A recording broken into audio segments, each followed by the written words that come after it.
बिहार के दरभंगा में दो पक्षों में विवाद देखने को मिला। पथराव तक की स्थिति उत्पन्न हुई। पथराव के दौरान 3 लोग गंभीर रूप से घायल हुए। राम विवाह झांकी के दौरान पथराव देखने को मिला और झांकी में डीजे बजाने को लेकर विवाद हुआ था। मौके पर भारी संख्या में पुलिस बल की तैनाती देखने को मिल रही। तो सुरक्षा को मद्देनजर रखते हुए भारी पुलिस बल की तैनाती इस इलाके में देखने को मिली है। तनावपूर्ण माहौल है। बिहार के दरभंगा में दो पक्षों में पथराव देखने को मिला है।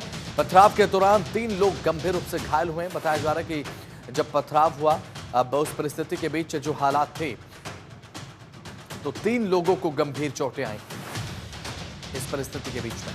अब राम विवाह झांकी निकाली जा रही थी, लेकिन विवाद शुरू हुआ झांकी में डीजे बजाने को लेकर।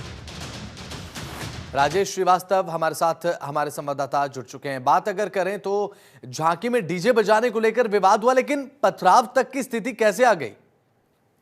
राजेश जी बता दें कि विवाह पंचमी के मौके पर हर साल की तरह इस बार भी दरभंगा के लहियासराय थाना क्षेत्र में स्थित वहां जो वाजिदपुर इलाके में तरौरी से बारात निकली थी।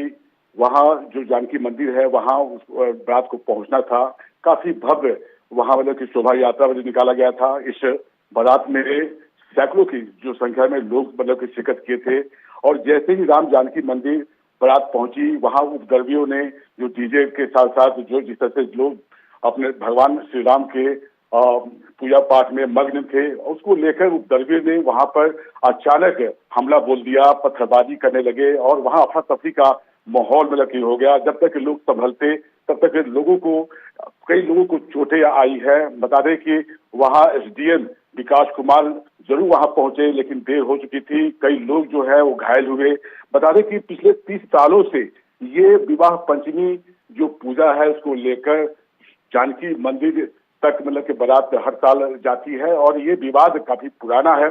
और बता दें कि जब इस बाबत एसडीओ से जब पत्रकारों ने बात किया कि आखिर जो बारात निकली थी तो क्या इसको लेकर प्रशासन से मतलब कि लिखित तौर पर वहाँ ये कार्यक्रम को मतलब कि पूरा करने के लिए कहा गया था या नहीं, तो उस पर विकास कुमार जो एसडीओ है उन्होंने कहा कि अभी तक जो हमारे जेहन में आ रहा है वो मतलब कि बारात का परमिशन मतलब नहीं था। तो आखिर ऐसे किस तरह से जो वहाँ बारात को निकाला गया और वहाँ जब हर साल जो है जब भी बारात निकलता है तो वहाँ मतलब इस तरह का नजारा होता है। तो पिछले जो अनुभव है उसके आधार पर प्रशासन को एहतियात के तौर पर ही पहले वहाँ मौजूद रहना चाहिए था। हालांकि जब घटना के बाद वहाँ पर सैकड़ों की संख्या में पुलिस छावनियों में, अगर हम कहें तो पुलिस छावनियों में इलाके जो है वो मतलब की वहाँ संख्या में भारी पुलिस संख्या पहुंची हुई थी।